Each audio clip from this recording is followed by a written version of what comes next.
Far from any city, where the night was black enough to see forever, a great dish of white steel turned its enormous ear toward the stars.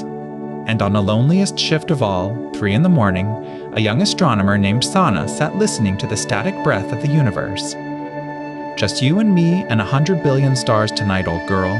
Tell me something nobody's ever heard before. I've got all the time in the world. She did not know it yet, but the universe was about to take her up on that offer. At first, it was nothing. A flicker on the chart recorder, a tiny stutter in the endless hiss, the kind of thing a tired mind invents at 3 in the morning. That's not interference. Interference is messy. This is tidy. A pulse, then nothing. A pulse, then nothing. Steady as a heartbeat. Once every 1 1/3 seconds, on the dot. Nothing in nature keeps time like that. Nothing is supposed to, anyway. She tore off a length of the paper chart and held it to the light, and the small, steady marks marched across it like footsteps from somewhere impossibly far away. A regular pulse, you say? Sana, I have seen 100 regular pulses in 40 years, and 99 of them were a faulty cable or a passing tractor. I checked the cables. I checked for tractors, planes, satellites, the microwave in the break room. It returns to the same patch of sky every single night, Professor. The same patch. The same patch of sky. That is either a very dull machine fault, or the single most extraordinary thing this observatory has ever recorded. Forgive me if I hope rather hard for the former. Then let me prove which it is. Give me 3 more nights and a second receiver. If I'm wrong, I'll fix every cable in the building myself. Okay, second receiver is wired in. If your mystery signal shows up on this one too, then it can't be coming from inside our equipment. It has to be real, out there, in the sky. That's the whole idea. 1 detector can fool you. 2 detectors, pointed the same way, lying the exact same lie. The universe isn't that cruel. And if it is real, Sana, do you have any idea what it would be? What kind of thing ticks once a second from across the galaxy? Honestly, I have no idea. And that, Tomas, is the most thrilling sentence a scientist ever gets to say out loud.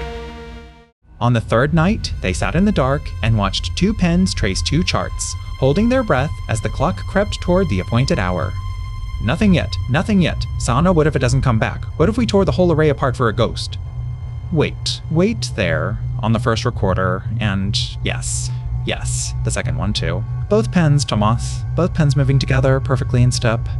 It's real! It's actually real! It's not us, it's not the cables, it's not the break room microwave. That's the sky talking, Sana. That's the actual sky. For a week, she barely slept, filling chalkboards with the mathematics of impossible things, until at last a shape emerged from the numbers. It's a star, Professor, but a dead one. A star that collapsed so completely that a whole sun is squeezed into a city of solid matter, spinning, sweeping a beam past us once every rotation. A lighthouse. A cosmic lighthouse made from the corpse of a star. Do you understand what you are saying, Sana? Such things were only ever a line in a theoretical paper. Nobody had ever heard one. Nobody had ever listened on the right night. That's the only difference between a theory and a discovery, isn't it? Someone simply has to be awake to hear it. The hall was full of the most respected minds in the field, and not one of them had come prepared to believe a night shift astronomer barely out of her studies. Before you dismiss her, I would remind this room that every great discovery in our history began with someone saying a thing the rest of us were not yet ready to hear. Listen first, doubt after. I am not asking you to take my word. I am asking you to point your own telescopes at this patch of sky tonight and listen. The signal does not care whether you believe in it. It simply keeps time. And so, one by one, across the whole turning world, great dishes swung toward a single quiet corner of the heavens. By dawn, the confirmations came pouring in, from mountaintops and deserts and frozen plains, every one of them hearing the same steady, patient pulse. Sana, they all have it. Every observatory that looked. Your dead stars on the front page of every newspaper on Earth this morning. You did it! You actually did it! We did it, Tomas. And not just us. Every person who ever wired a receiver in the cold and refused to call a strange signal a mistake. We just happened to be awake when it knocked. In a single night, the map of the universe had grown a new and astonishing landmark, and it had been found by someone simply willing to listen. 40 years I have searched these skies, Sana, and the universe waited to whisper its secret until you sat down at 3 in the morning. I am not jealous. I am simply glad I lived to see it. You taught me to check the cables twice and to never be ashamed of a wild idea. Half this discovery is yours, Professor. I only had the night shift.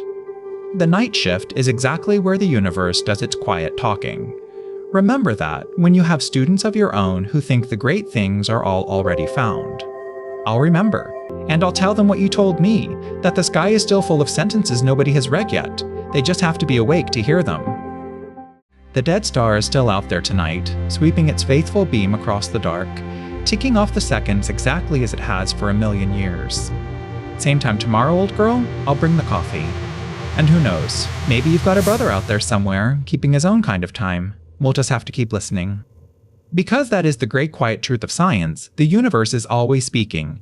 It only ever waits for someone curious enough and patient enough to listen.